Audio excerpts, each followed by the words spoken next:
नमस्ते दोस्तों, मैं हूं आपके एस्ट्रो फ्रेंड मुदिता राज। तो चलिए आज हम लोग अपनी सीरीज़ को कंटिन्यू करते हैं कि जो ट्रांजिट होने वाला है जुपिटर का एरीज राशि में, उसका जो है बाकी जो असेंडेंट्स जो रह गए थे उनके ऊपर क्या इफेक्ट पड़ेगा। हमने इससे पहले वाली वीडियो में एरीज से लियो तक कवर किया था। इसमें हम लोग वर्गो से और सारे जितने पाइसिस तक 12 राशियां हैं सब कवर करेंगे। तो चलिए सबसे पहले हम लोग बात कर लेते हैं कि वर्गो लग्न जो है, वर्गो लग्न में ये जो ट्रांजिट है इसमें जुपिटर जो है वो 8th हाउस में ट्रांजिट करेंगे 7th हाउस से, और राहु वहाँ पे ऑलरेडी बैठे हुए हैं। उसके अलावा क्या है कि सैटर्न भी इनकी छठे घर को इफेक्ट कर रहा है, क्योंकि सैटर्न जो है उनका ट्रांजिट भी एक्वेरियस में चल रहा है। तो आप देखिए कि 6th और 8th हाउस दोनों जो है वो एफ्लिक्शन में आ गए, एफ्लिक्शन में आ गए, क्योंकि सैटर्न जो है वो छठे घर से तीसरी दृष्टि जो है वो अष्टम को भी दे रहा है, और ये दोनों प्लैनेट्स माने सैटर्न की 7वीं दृष्टि और जुपिटर की 5वीं दृष्टि वो 12वें घर पे आ रही है। तो आप देखिए तीनों त्रिक हाउसेस 6, 8, 12 जो है वो एक्टिव हो गए हैं कन्या राशि वाले जो लोग हैं या कन्या लग्न वाले जो लोग हैं उन लोगों के चार्ट में। इस वजह से क्या है कि इन लोगों को अपनी हेल्थ का इस समय पे बहुत ध्यान रखना है, और स्पेशली 1 या 2 जून जब तक कि जुपिटर जो है वो राहु को क्रॉस ना कर जाए। उसके अलावा क्या है कि आप देखिए कि 12वां घर हॉस्पिटलाइजेशन का है, या मेडिसिन वगैरह के ऊपर, हॉस्पिटल्स के ऊपर, डॉक्टर्स के ऊपर पैसा खर्च करने का भी भाव है, क्योंकि 12वां घर जो है वो हॉस्पिटल और व्यय दोनों है। तो इस कंडीशन में इन लोगों को बहुत ज़्यादा ध्यान देने की ज़रूरत है अपनी हेल्थ के ऊपर। किसी भी छोटी मोटी बीमारियों को नज़रअंदाज ना करें ये लोग। एक सबसे अच्छी रेमेडी क्या है जो ये लोग जून तक कर सकते हैं, पहली चीज़ कि 8 जो बूंदी के लड्डू होते हैं, 8 बूंदी के लड्डू हर बृहस्पतिवार को मंदिर में जाकर चढ़ाएं, और 600 ग्राम काली उड़द जो है वो बहते हुए पानी में प्रवाहित करें। वो आपको हर शनिवार को करना है, माने बृहस्पतिवार को 8 लड्डू और शनिवार जो है उस दिन 600 ग्राम काली उड़द जो है वो आपको किसी भी रनिंग वाटर में प्रवाहित करनी है। तो इससे जो है आपको इस ट्रांजिट के जो मेलेफिक इफेक्ट्स हैं उसमें थोड़ी सी कमी आएगी। तो चलिए हम लोग बात कर लेते हैं कि अगर तुला लग्न है तो उस कंडीशन में क्या स्थितियां होंगी जातक के चार्ट में। तो देखिए सबसे पहली चीज़ क्या कि ये जो इनका बन रहा है, ये इनके 7th हाउस में जुपिटर का ट्रांजिट हो रहा है, माने जुपिटर और राहु का जो कंजंक्शन है वो 7th हाउस में है और 5th हाउस में सैटर्न है।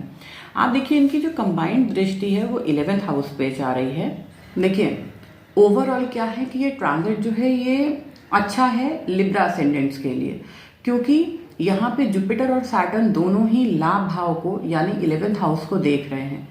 यहाँ पे आपको आय के नए साधन जो हैं वो खुलने की संभावना है, या कोई कहीं आपका पैसा जो था कहीं पे फंसा हुआ था वो पैसा जो है वापस मिलने की संभावनाएं हैं इस टाइम पे। आपकी जो विशेज़ हैं वो फुलफिलमेंट का समय है, आप ये मान लीजिए, लेकिन उसमें थोड़ी बहुत अड़चन रहेगी क्योंकि सैटर्न जो है वो भी इसको एस्पेक्ट कर रहे हैं। हालांकि सैटर्न जो है वो 11th हाउस के लॉर्ड हैं कालपुरुष कुंडली के हिसाब से, और सैटर्न जो है वो उसको दृष्ट कर रहे हैं, वो भी एक्वेरियस राशि में बैठ के। तो थोड़ी बहुत रुकावटों के बाद आप देखेंगे कि इनको आय के नए साधन जो हैं वो इनके जीवन में खुलेंगे। उसके अलावा एक चीज़ जो है वो थोड़ा सा देखने वाली है कि हेल्थ इश्यूज, या तो स्पाउस जो है उसको किसी तरीके का हेल्थ इशू आ जाए, लीवर से जुड़ा हुआ या जॉइंट पेन वगैरह, इस तरीके की प्रॉब्लम देखने में आती है, क्योंकि जुपिटर लीवर के कारक है। या आपका जो सेकंड चाइल्ड है, या आपकी नानी या भांजे भतीजे जो हैं उनकी हेल्थ थोड़ी सी इस टाइम पीरियड में परेशानी में आ सकती है। दूसरी सबसे इम्पॉर्टेंट चीज़, क्योंकि यहाँ पे जुपिटर राहु का चांडाल योग जो है वो 7th हाउस में बन रहा है, यहाँ क्या है आपकी जो सोचने समझने की शक्ति के ऊपर राहु जो है वो ग्रहण लगा के रखेंगे थोड़े समय तक, जून तक आप मान लीजिए। ये टाइम पीरियड में आप बिजनेस से जुड़ा हुआ कोई इंपॉर्टेंट डिसीजन जो है वो मत लीजिए, जितना जब तक पॉसिबल हो पोस्टपोन कर सकते हैं तो कर दीजिए। शादी विवाह से जुड़ा हुआ कोई डिसीजन इस समय जल्दबाजी में ना लें। अच्छे से सोच समझ के तब शादी का निर्णय लें, क्योंकि एरीज राशि जिसमें कि ये ट्रांजिट हो रहा है ये जल्दबाजी की, हेस्टी डिसीजंस की राशि है। और 7वां घर जो है वो विवाह का भी है, या 7वां घर आपकी दूसरी संतान है। तो अगर आप दूसरी संतान चाह रहे हैं तो थोड़ा सा प्लान करके और आपस में बातचीत सोच विचार करने के बाद कोई डिसीजन लीजिए। तो ये था लिब्रा के ऊपर। देखिए अब हम लोग बात कर लेते हैं स्कॉर्पियो असेंडेंट्स जो हैं उनके चार्ट में ये ट्रांजिट किस तरीके की चेंजेस जो है या किस तरीके का परिवर्तन लेके आएगा उनके जीवन में। पहली चीज़ क्या है कि सैटर्न जो है वो इनके 3rd और 4th हाउस के लॉर्ड बन के 4th हाउस में बैठे हैं और पंच महापुरुष योग में बैठे हैं। शश नाम का पंच महापुरुष योग यहाँ पे शनिदेव बना रहे हैं। और जुपिटर जो है वो राहु के साथ 6th हाउस में ट्रांजिट करने जा रहे हैं, माने एरीज राशि में। आप देखिए कि इन दोनों की जो कंबाइंड दृष्टि है वो 10th हाउस पे आ रही है।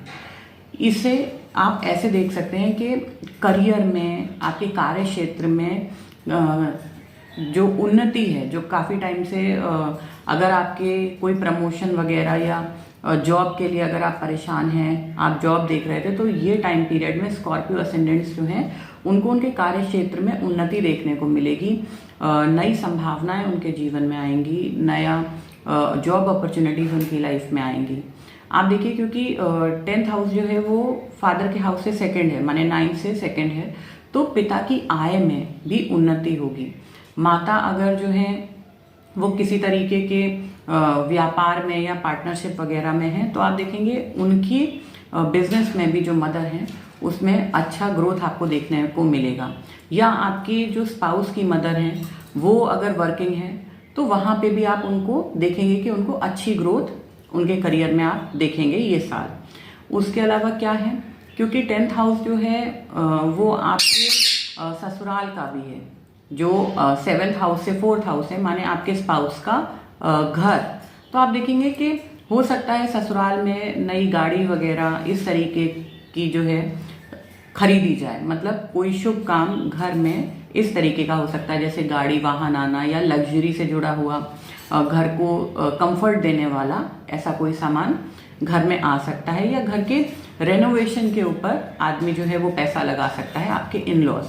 तो आप देखिए कि जो 10th हाउस है वो तीसरे घर से अष्टम है, माने आपके छोटे भाई बहन जो हैं आप देखेंगे कि उनके करियर में ये टाइम पे थोड़ा बहुत कोई इशू या कोई दिक्कत हो सकती है, क्योंकि तीसरे घर से अष्टम है 10वां घर, और यहाँ पे दोनों प्लैनेट्स जो है उनकी दृष्टि, कंबाइंड दृष्टि आ रही है।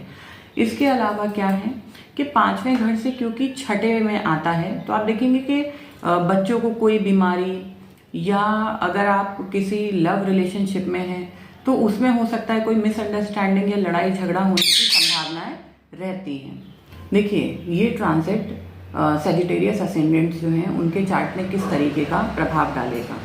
तो आप देखिए यहाँ पे जुपिटर जो है 4th हाउस स्पाइसिस को छोड़ के अब 5th हाउस में ट्रांजिट करेंगे, जहाँ राहु ऑलरेडी हैं, और सैटर्न इनके 3rd हाउस माने एक्वेरियस राशि में ऑलरेडी पहले से हैं। तो अब आप देखिए कि ये दोनों प्लैनेट्स जो हैं जुपिटर और सैटर्न, ये मिलकर 9th हाउस पे इनकी कंबाइंड दृष्टि जा रही है। उससे क्या होगा, उससे नेटिव के भाग्य को बल मिलेगा, क्योंकि सैजिटेरियस असेंडेंट्स के चार्ट में जुपिटर जो है लग्न लॉर्ड और 4th लॉर्ड होने के बाद 9th हाउस को देख रहे हैं और 5th हाउस में बैठे हैं, मतलब अच्छे घर के स्वामी होकर और अच्छे घर को दृष्टि दे रहे हैं। तो आप देखेंगे कि इनके जो भाग्य है उसको बल मिलेगा, ऐसे जातकों के इनके पिता को उन्नति मिलेगी, क्योंकि 9th हाउस जो है वो फादर का भी है। आप ये भी देख सकते हैं क्योंकि ये मदर जो है, मदर का 4th हाउस होता है, उससे 9th हाउस जो है वो छठा पड़ता है। तो यहाँ मदर को आप लीवर का, गॉल ब्लैडर का, या जोड़ों में पेन, ऑर्थराइटिस ऐसी समस्या आप देख सकते हैं कि मदर को थोड़ा सा ये वाली प्रॉब्लम रहेगी।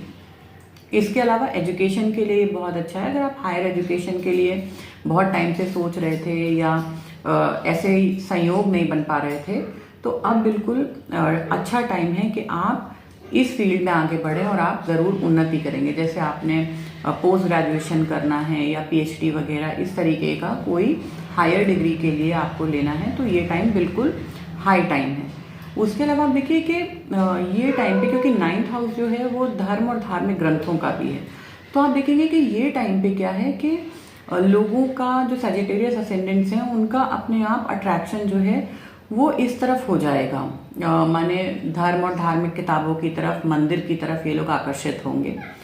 और मंदिर भी कैसा, क्योंकि जुपिटर जो है वो धर्म स्थान को बताते हैं और 9th हाउस मंदिर है, मंदिर में जा रहे हैं लेकिन सैटर्न भी उसको दृष्ट कर रहे हैं, तो ऐसे किसी मंदिर जाएंगे जहां पहुंचना आसान नहीं होगा, जैसे केदारनाथ हो गया या वैष्णो देवी हो गया, या इसी तरीके के मंदिर जहां बहुत ज़्यादा चढ़ाई और बहुत तकलीफ से पहुंचा जाता है, क्योंकि सैटर्न तकलीफ और परेशानी के कारक हैं। तो आप ऐसे में ऐसे किसी टेम्पल जा सकते हैं जिसमें आसानी से ना पहुंचा जाए, जैसे गंगोत्री गौमुख हो गया, गंगोत्री नहीं गौमुख, क्योंकि गौमुख के लिए गंगोत्री से आपको पैदल चल के जाना है।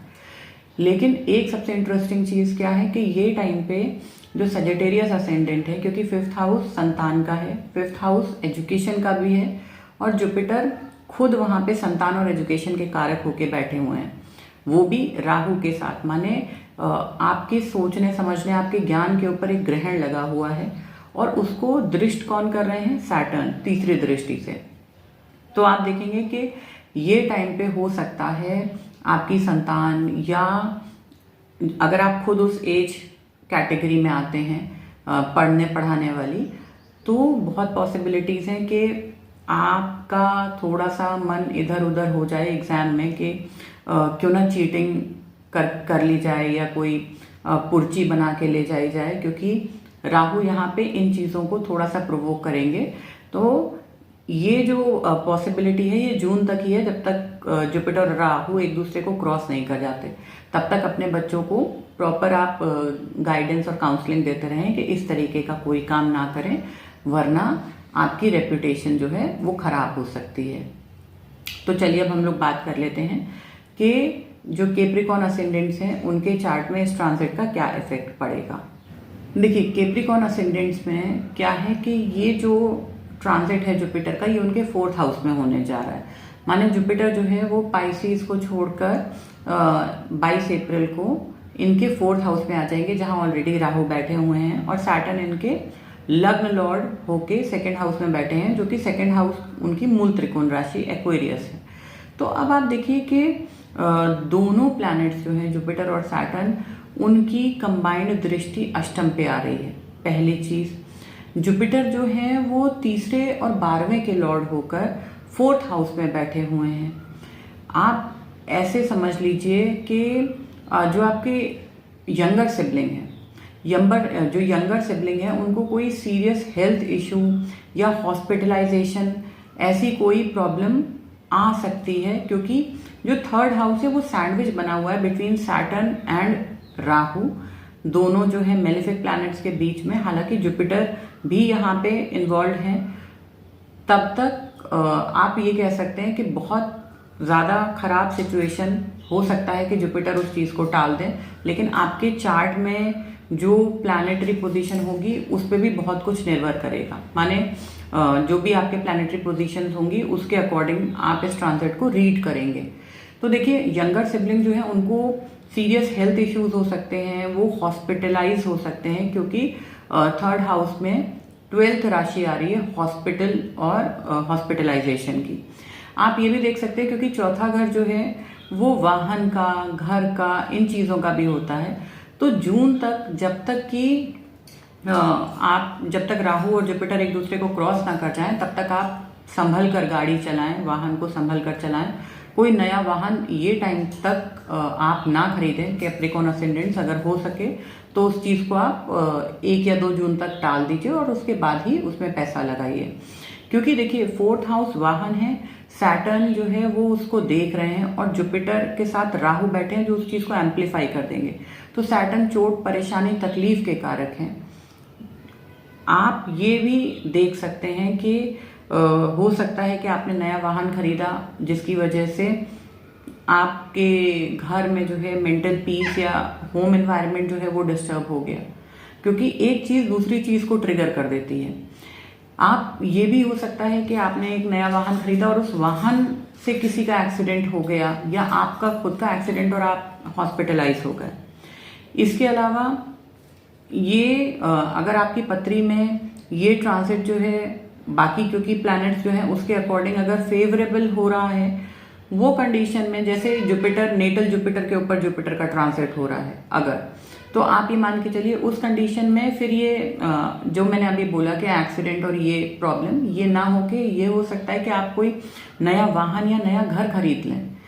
तो अपनी पत्री के अकॉर्डिंग आप ट्रांसिट को प्लेस करके देखिए। मैं एक जनरल ट्रांसिट के रिजल्ट्स आपको बता रही हूँ। उसके अलावा आप देखिए कि जुपिटर जो है वो मार्स के घर में माने एरीज राशि में बैठे हैं। तो जुपिटर, मार्स और राहु तीनों की कंबाइंड जो एनर्जी है वो 4th हाउस में आ रही है। तो जुपिटर, मार्स, राहु जब यहाँ पे एक साथ आते हैं तो आप देखेंगे कि कोई बड़ा अनुष्ठान, क्योंकि जुपिटर जो है वो पूजा पाठ का कारक है, राहु बड़ी चीज का कारक है और मंगल जो है पहली माने 159 राशि जो है वो अग्नि, आग जो फायर एलिमेंट है उसको बताते हैं। तो आप देखिए कि ये टाइम पीरियड पे बहुत पॉसिबिलिटी है कि आप घर में बड़ा यज्ञ या बड़ा होम रखें या कोई पूजा, क्योंकि पूजा में आप जनरली क्या होता है कि हवन वगैरह पूजा के लास्ट में होता ही होता है। तो कोई ऐसी पूजा जिसमें बड़ा हवन हो, या ये हो सकता है कि चौथा घर फैमिली है तो आप अपनी फैमिली के साथ किसी मंदिर में जा सकते हैं, वहाँ पे हवन वगैरह पूजा करवा सकते हैं, या ऐसी किसी जगह जा सकते हैं जहाँ पे बहुत बड़े हवन हो। जैसे आपके जो मैरिजेस होती हैं, जो सामुदायिक विवाह होते हैं, कम्युनिटी मैरिज, जिसमें एक साथ लोग 51 जोड़े, 101 जोड़े, 151 जोड़े ऐसे शादियां जहाँ पे होती हैं, जहाँ बहुत सारे हवन कुंड एक साथ होते हैं और सारे लड़का लड़की एक साथ वहाँ पे विवाह जिनका हो रहा होता है। तो ऐसी किसी जगह भी ये टाइम पे चांसेस हैं कि आप जाएं, माने किसी बड़ी हवन पूजा में आपको ये ट्रांसिट जो है उसमें जाने की अपॉर्चुनिटी मिलेगी। तो चलिए अब हम लोग बात कर लेते हैं कि एक्वेरियस में ये ट्रांसिट जो है वो किस तरीके का प्रभाव देगा। देखिए एक्वेरियस असेंडेंट्स जो हैं उनके लिए ये ट्रांसिट जो है वो अच्छा ही रिजल्ट लेके आएगा चार्ट में, क्योंकि सैटर्न जो है वो शश पंच महापुरुष योग में इनके लग्न में बैठे हैं एक्वेरियस राशि में, और तीसरे घर में जुपिटर जो हैं वो इनके एंटर हो रहे हैं एरीज राशि में, जहां राहु ऑलरेडी प्लेस्ड है। आप देखिए कि दोनों की जो कंबाइंड दृष्टि आ रही है वो 7th हाउस पे आ रही है। देखिए क्योंकि जो आपका 7th हाउस है वो आपका बिजनेस पार्टनरशिप, आपका लाइफ पार्टनर जो है उसको भी बताते हैं। तो यहाँ पे दोनों प्लैनेट्स की दृष्टि आने से ये घर जो है ये बहुत पॉजिटिवली इन्फ्लुएंस होगा। यहाँ पे क्या है कि जो आपके लाइफ पार्टनर या आपका जो भी बिजनेस पार्टनर है उसको भी अपलिफ्टमेंट मिलेगा। हालांकि हेल्थ इश्यूज आपके लाइफ पार्टनर या आपके स्पाउस को देखने को मिल सकते हैं, जो जैसे कि बॉडी पेन या थोड़ा सा अकेला रहना, थोड़ा सा दुखी रहना, क्योंकि सैटर्न जो है उनकी सीधी सप्तम दृष्टि जो है वो 7वें घर पे पड़ रही है। उसके अलावा आप देखिए क्योंकि 3rd हाउस में जुपिटर राहु का कंजंक्शन बन रहा है, तो हो सकता है आपका यंगर सिबलिंग जो आपके छोटे भाई बहन हैं वो पोस्ट ग्रेजुएशन या कोई हायर एजुकेशन, या हो सकता है धर्म से जुड़ी हुई चीज़ों को पढ़ने के लिए उनकी रुचि उत्पन्न हो, या ये भी हो सकता है क्योंकि 3rd हाउस आपके पड़ोसी भी होते हैं, तो हो सकता है आपके पड़ोस में कोई बच्चा जो है वो पोस्ट ग्रेजुएशन में या इस तरीके की हायर एजुकेशन में आगे अपना करियर देखे, या क्योंकि 7th हाउस हमारा सेकंड चाइल्ड भी होता है। तो आप देखेंगे क्योंकि transit Jupiter, Saturn, Rahu, Ketu, ये 4 ट्रांजिट जो हैं ये बहुत इंपॉर्टेंट होते हैं क्योंकि ये चारों स्लो मूविंग प्लैनेट हैं। तो आप देखिए यहाँ पे जुपिटर जो कि संतान का कारक है वो 7th हाउस माने आपकी दूसरी संतान का जो घर है उसको ट्रिगर कर रहा है, और सैटर्न जो कि कर्म कारक है, माने हो सकता है कि आपका कर्म आपकी संतान से जुड़ना इस समय प्रकृति ने तय किया हो, तो सेकंड चाइल्ड जो है वो भी कंसीव होने के बहुत चांसेस हैं इस ट्रांजिट के अंदर। उसके अलावा आप देखिए कि वर्क प्लेस में संघर्ष दे सकता है ये, क्योंकि जो आपका 10th हाउस है वो जुपिटर से अष्टम है, लेकिन क्योंकि सैटर्न की 10वीं दृष्टि भी 10th हाउस पे जा रही है, तो आपका लक आपको वर्क प्लेस पे बहुत ज़्यादा सपोर्ट नहीं करेगा और आपको बहुत ज़्यादा मेहनत करनी पड़ेगी। तो ये था एक्वेरियस असेंडेंट्स का। तो अब हम लोग बात कर लेते हैं कि पाइसेस असेंडेंट्स जो हैं उनके लिए ये ट्रांजिट किस तरीके का रिजल्ट देगा। देखिए, पाइसेस असेंडेंट में क्या है कि जुपिटर इनके सेकंड हाउस में ट्रांजिट करने जा रहे हैं, जहां राहु ऑलरेडी बैठे हुए हैं, और सैटर्न जो है वो इनके 12th हाउस में बैठे हैं एक्वेरियस साइन में। तो आप देखिए कि इनका जो लग्न है वो सैंडविच बन गया है, पाप कर्तरी में आ गया है बिटवीन सैटर्न एंड राहु। तो जुपिटर हालांकि लग्न और सेकंड हाउस में जाएंगे तो उसकी अशुभता को थोड़ा कम करेंगे, लेकिन फिर भी लग्न जो है वो पाप कर्तरी में चला गया। आप देखेंगे कि दोनों प्लैनेट्स जो हैं वो छठे घर को अपनी कंबाइंड दृष्टि जो है उससे देख रहे हैं। जुपिटर जो है वो आपके 6th हाउस को पंचम दृष्टि से और सैटर्न सप्तम दृष्टि से देख रहे हैं। अब ये भी हो सकता है कि आपके जो लाइफ पार्टनर है उसके पैर इन द सेंस एडी से नीचे, जो जिसको हम 12th हाउस फीट का जो हिस्सा होता है उसको भी हम 12th हाउस से देखते हैं। तो 6th हाउस जो है वो आपके स्पाउस का 12th हाउस बना। हो सकता है आपके स्पाउस को वो टाइम पे कोई प्रॉब्लम क्रिएट हो पैरों के अंदर। तो ये ट्रांजिट में इस चीज़ का थोड़ा सा ध्यान रखिएगा कि पैरों में तकलीफ ना हो। उस चीज़ के लिए आप सरसों के तेल से पैरों की मालिश ज़रूर करते रहें। इसके अलावा क्या है कि क्योंकि ये जो है सेकंड हाउस है आपके सेविंग्स का, आपके फाइनेंस का, तो आपकी फाइनेंशियल स्टेटस जो है वो अप एंड डाउन हो सकता है। इसी तरीके से आपके क्योंकि पिता के घर से ये छठा घर बना, तो हो सकता है कि आपके पिता को किसी तरीके की लीवर की या गॉल ब्लैडर वगैरह का इशू या लीवर एनलार्जमेंट, क्योंकि जुपिटर लीवर है, राहु एनलार्ज करने का कारक है, तो लीवर एनलार्जमेंट या इस तरीके की प्रॉब्लम देखने को मिल सकती है। उसके अलावा क्या है कि आपके सेविंग्स जो है वो भी सफ़र करेंगे ये टाइम पीरियड पे, क्योंकि सेकेंड हाउस सेविंग्स है, राहु फ्लक्चुएशन है। आपके सेविंग्स जो हैं वो दवाइयों के ऊपर, हॉस्पिटल में डॉक्टरों के चक्करों के ऊपर भी खर्च हो सकते हैं, क्योंकि सैटर्न 12th हाउस से माने हॉस्पिटलाइजेशन और उस घर से तीसरी दृष्टि से सेकंड हाउस को देख रहा है जहां पे जुपिटर बैठे हैं। तो आपके सेविंग्स जो है उसका काफ़ी पैसा जो है हो सकता है मेडिकल एक्सपेंडिचर में निकल जाए। लेकिन एक पॉइंट ऑफ व्यू से ये अच्छा है, क्योंकि ये छठा घर जो है उसको मजबूत कर रहा है। छठा घर क्या है? हमारा कंपटीशन का जो है वो भाव है। छठे घर में जैसे जो बच्चे इस समय तैयारियां कर रहे हैं बैंक की या सिविल सर्विसेज या किसी भी कॉम्पिटिटिव एग्जाम की, क्योंकि छठा घर जो है वो कंपटीशन का भाव भी है। तो उस कंडीशन में जब जुपिटर आपके भाग्य कारक और सैटर्न कर्म कारक जब दोनों ही उसको देख रहे हैं, और राहु जो है उनकी पंचम दृष्टि, राहु छठे घर के कारक हैं, तो आप देखिए कि ये टाइम पीरियड पे आपके लिए कंपटीशन क्रैक करना जो है वो उसके योग बन रहे हैं। तो जो पाइसेस असेंडेंट हैं, अगर वो ये टाइम में अच्छे से प्रिपेयर करके किसी कंपटीशन में बैठते हैं तो बहुत ब्राइट चांसेस हैं कि वो उस कंपटीशन को क्रैक करें ये टाइम पे, क्योंकि छठा घर शत्रुओं का भी होता है, तो इनके शत्रु इन पे हावी नहीं होंगे। लेकिन एक दूसरी सबसे ज़रूरी चीज़, क्योंकि जुपिटर जो है वो छठे घर को देखते हैं, तो वो भी राहु के साथ बैठ के, तो छठा घर हमारा ऋण का भी है। ऋण जो है ये टाइम पीरियड पे आप बिल्कुल ना लें किसी प्रकार का लोन, स्पेशली जब तक जुपिटर राहु एक दूसरे को क्रॉस ना कर जाएं। 1 या 2 जून को वो एक दूसरे को क्रॉस कर जाएंगे। उसके बाद आप सोचिए अगर आपको लोन वगैरह के लिए अप्लाई करना है, वरना होगा क्या कि वो लोन जो है आप टाइम से इंस्टॉलमेंट उसकी रीपे करने में केपेबल नहीं हो पाएंगे, क्योंकि सैटर्न भी देख रहे हैं, तो डिले होगा और जिसकी वजह से क्या है, इंटरेस्ट जो है वो इतना बढ़ता जाएगा कि वो लोन चुका पाना जो है आपके लिए बहुत कठिन हो जाएगा, क्योंकि राहु उस चीज़ को एम्पलीफाई कर देगा, छठे घर के सिग्निफिकेशन को। तो इस चीज़ का थोड़ा सा ध्यान रखिए कि ऋण इस समय पे लेना अवॉइड करिए। तो ये था ट्रांजिट के ऊपर मेरा कंप्लीट वीडियो। आई होप ये वीडियो आपको अच्छा लगा होगा। हम लोग जल्दी ही मिलेंगे अगली वीडियो के साथ। तब तक इसी तरीके से आप मेरी वीडियो को लाइक कीजिए, मेरे चैनल को सब्सक्राइब कीजिए। तो हम लोग जल्दी मिलेंगे अगली वीडियो के साथ। धन्यवाद।